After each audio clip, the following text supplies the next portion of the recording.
What is going on, everybody? Welcome back to another episode of Lure Painting with Zach Baker. I'm Zach Baker, and today we're going to be painting a rainbow trout pattern. I had done a giveaway a couple of videos ago and asked you guys what kind of videos or paint jobs you wanted to see, and a lot of you said some trout patterns, which I'm super excited about. Now, this video is part 1 of 4. I'm going to be doing 3 different lure painting videos on different trout patterns.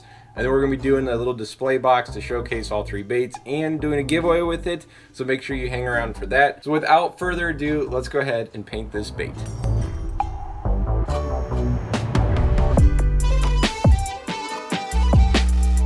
Okie doke, here's the bait that we're going to be doing the paint job on. It is about a 7-inch trout, but then once you put the tail on, it makes it right about 8 inches. So it's quite the canvas for us to be able to work with today. So I've already prepped the bait and done a base coat of white, and I'm ready to move on to some more exciting colors.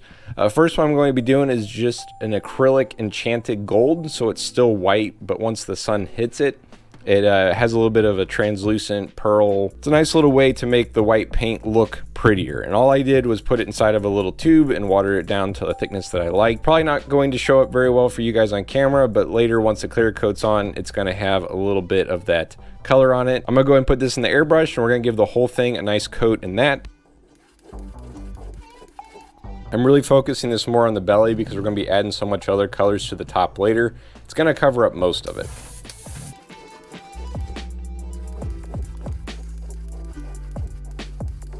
And since this is pretty thin, I'm going to make sure and hit it with the hairdryer before I go too crazy with the paint.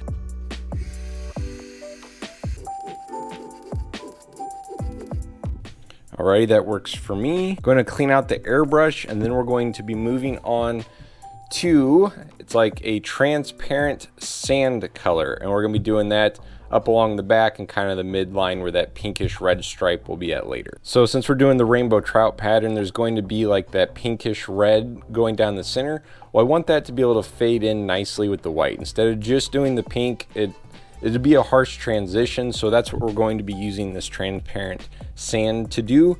So I'm going to start up right behind the gill plate here and then kind of go down the center and carry it up just a little bit. We're also going to do a little bit around the eyes and on the fin.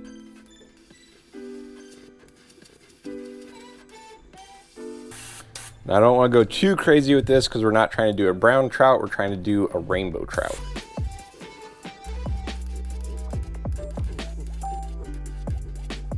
So just a little bit, we're going to go ahead and move on to the next color, which is going to be a hot pink. I'm just using this as a base. We're gonna mix a little bit of red with some white here in a little bit to do more of like a darker pink, but the hot pink will be nice because we'll be covering up most of it. It'll just be kind of the overspray showing once we get the other color on. Okay, so I actually told you wrong. What I want to do is I'm gonna take some of this olive green deep ink and I'm going to water it down. So we're not doing any sort of scale pattern or stencil pattern or anything like that on this bait. It's just going to be the colors with the speckles on top. So I want to be able to have something in there that adds a little bit more texture. I don't want this to be a really dark green. I just want it to be really light, but it's going to add in a little bit more texture to the fish, give it some more depth. I've just got this little jar I'm putting some of this ink inside of, if I can get any out. And then I've got some water. Just going to add that into the jar. Use the back of my paintbrush. Mix it up good. And then I'm going to test this on the table first to make sure that it is pretty thin, which it looks like I need to water it down a little bit more. Let me hit that with the hairdryer and we'll see what it looks like. Okay, way darker than what I wanted. I'm going to do it on a piece of paper. Maybe not with the bait directly behind it. That's more what I'm wanting. Still there, but it's really fine. I think I just went too heavy on dipping my brush in there. So I'm going to do that all along the midline, all the way across the back, up on the gill plate. Just really light speckles. Now the pink is not going to be a very thick color, but I still want to do this underneath of the pink. That way the pink will still cover it up, but we'll still get that little texture on there.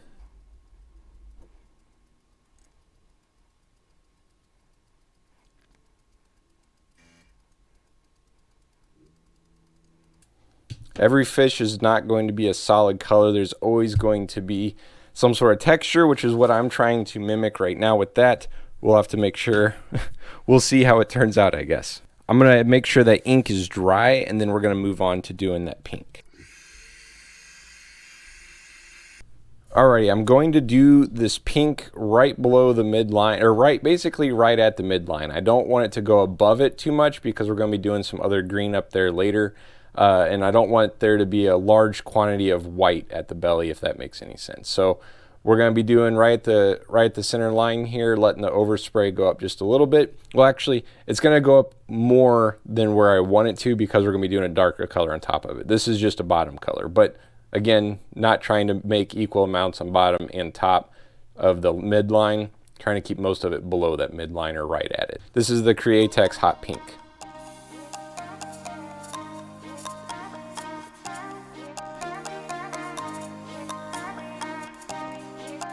I think that's all it really needs. I'm gonna do some up on the gill plate as well.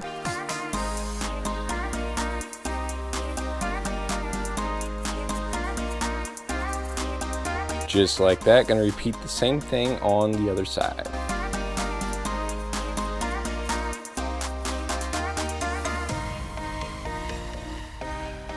I always check to make sure I did about the same on both sides, just so it looks even. I doubt the fish will care, but you know.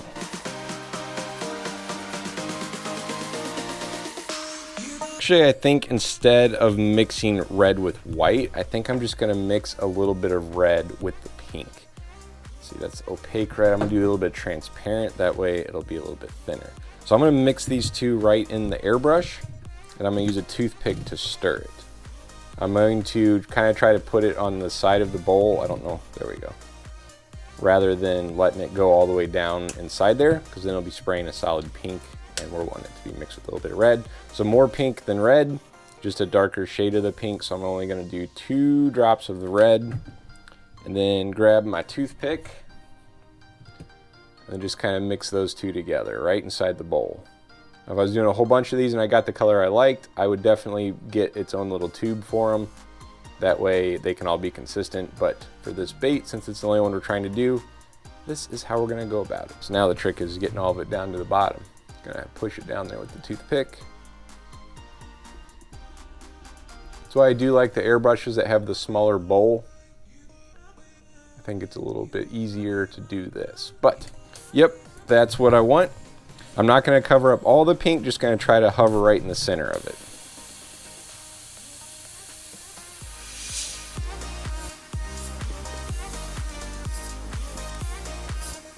Notice, this might help some of you guys, I'm using both hands. One to kind of help support it so that way I'm not shaking all over the place. All right, same thing on the gill plate. I'm wanting it to be more pink towards the inside of the gill plate, and then right on the edge be this darker color.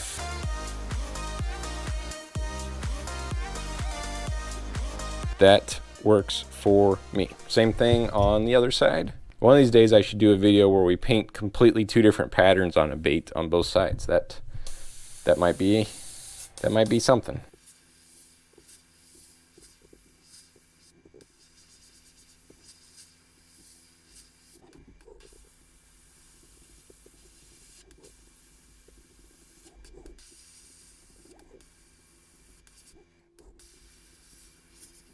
Beautiful. Right now, looks like junk, but I promise you, it's going to look pretty here in a little bit. Okay, next thing we're going to be doing is adding some pearl copper on there. Again, I'm going very light with this because I'm not trying to make it too much like the brown trout, but I do like trying to add more colors in on a bait like this. You got so much space to work with. All that's really left after this is doing some green. I'm gonna do just a little bit of black and then adding all the speckles to it. So I wanna do this up here on his face just a little bit, and then just here and there real lightly. I'm not trying to do a solid line or anything like that, but trying to add one more little element. I keep bringing up the word texture, and I think that's what makes these types of baits look cool, is when you have more colors in there than what's really necessary, I guess. If you look at different types of rainbow trout though, they're not just a solid green with a pink line running down the center. There's more colors or elements in it, which is what we're kind of trying to do right now. And a lot of this too, I'm going to be putting green on top of it, but it's going to give that green different shades of green. all over the bait. I don't know if that makes sense. I hope it does. I am going pretty heavy on the mouth with it, like right where his top jaw comes down.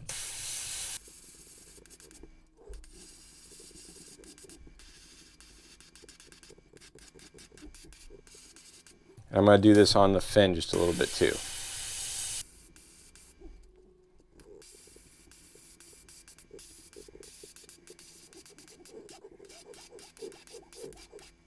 I'm going to clean out the airbrush, and then we're going to move back to the same olive green deep that we were using earlier. Go over all the top and then around the eyes. And believe it or not, we're getting close to this bait almost being done. All right, I got the ink loaded up in the brush. I'm going to start off on the back because I know I want the back to be solid green. There's still going to be some of that texture showing through, which is what we're trying to do, but that's going to be the darkest green that we're going to have. So I'll start there, and then we'll fade it into the sides.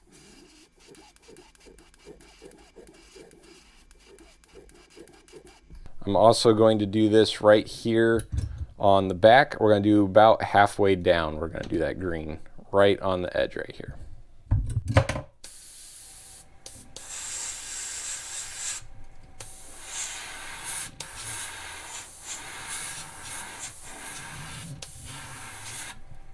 All right, now we're going to carry it down the side, trying to keep it as light as possible. You can always add more paint, but it's pretty well impossible to take it off unless you're starting over.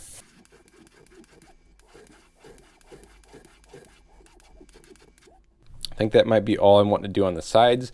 Now I'm going to kind of work up here around the gill plate, going to bring it down around the eyes, kind of have it fade into that, and then right in this area too.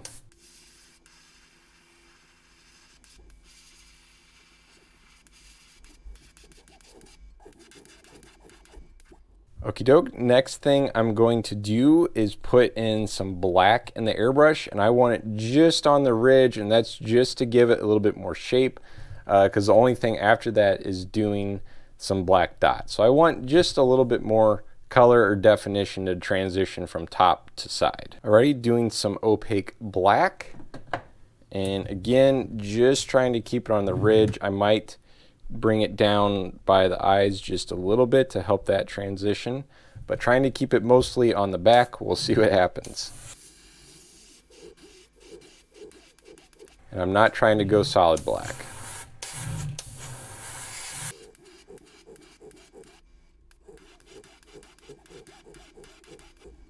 I am going a little bit at this point right here just to help it fade into that green. Same thing up here around the eye.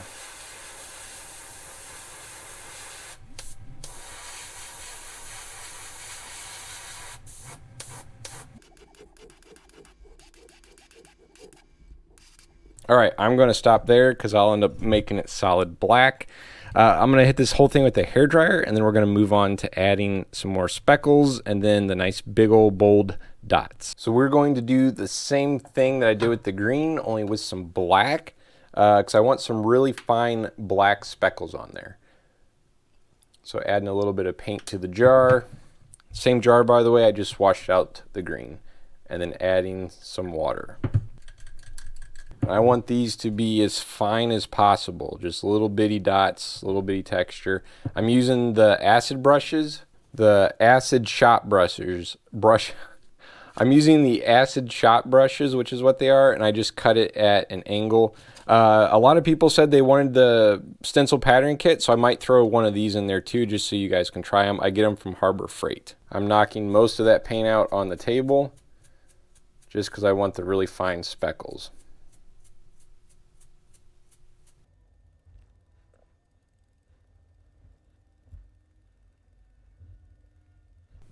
And that's all she needs. Okie doke, last thing I'm going to do as far as paint goes is I've got a really small paintbrush, and I've just got some acrylic paint. This is jet black, that you can get them at Walmart for pretty cheap. I'm going to go in and start adding all these little dots. Somebody had recommended some like acrylic brush markers, or not a, yeah, it was acrylic. I believe it was acrylic. If anyone knows like an actual brand of those, let me know because I really want to try them. I bought some and I really wasn't happy with the way they were, and it turned out they weren't even like acrylic paint. So if somebody, whoever that was that commented that, I don't remember which video it was on. If you're watching this one, let me know what brand you're using, because I think that would make this process a lot quicker. But I'm just using a really fine paintbrush, got some paint in the cap, and I've looked at a ton of rainbow trout photos, and it seems like the dots on them are all kind of different, whether, you know, how thick they are or how big they are. I kind of like them being a little bit bigger up towards the head, and then up towards the back being a little bit bigger, and then getting thinner on the sides. Not really going too much below the pink. There will be some dots. But I'm going to cover this bad boy in some black dots, and we'll be almost done with it. I also might move the camera, so that way I can get a little closer and see what I'm doing.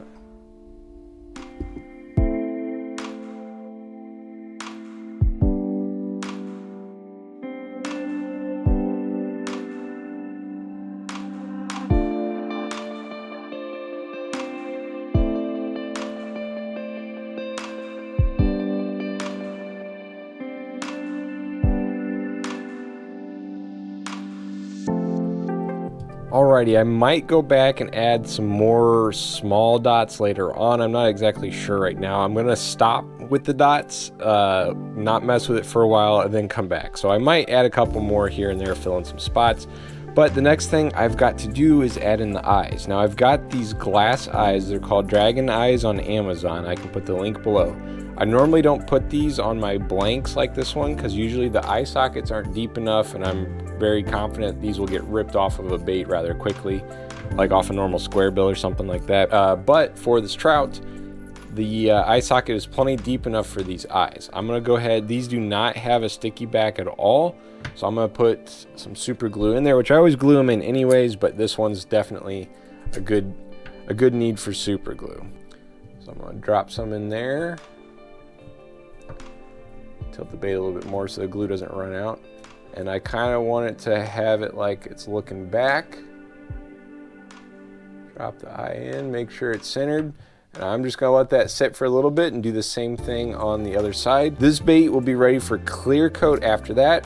On these baits that are already connected and they're two pieces, someone had mentioned in one of my other videos with doing a little swim bait that I might want to mention that I don't clear coat them or dip them at the same time. What I will do is I'll clear coat the front half, let it hang, and then clear coat the back half. I don't do both at the same time. Then you risk that joint getting stuck together, whereas this way it'll hang, and if there's access it'll run and drip off the back or something like that. So I'm gonna get this clear coated up, get some hooks on it and the little fins that came with it. I'm gonna show you guys, I wanted to show you guys really quick. This is the fins that came with it. I thought they were transparent. I don't want to slide that in there until I get the clear coat on. I don't really know how I feel about a big old white tail and it's got these little dorsal fins and stuff. I might try to paint these. I know the paint is not going to stick to this rubber permanently. Like once this bait's fished with, it's gonna come off, the paint will. However, I am building a display box for this, so they might not even ever be fished. If that's the case, I'm gonna try to paint these tails. If it works, I'll show you guys in the next video. Either way, it'll look cool until you start catching some fish. It might get torn up a little bit, but that's okay. We're just trying to make something that would look pretty and killer inside of that shadow box. I'm gonna get this clear coated, get some hooks on it, get all that stuff taken care of, and we'll take a look at what she looks like all finished up.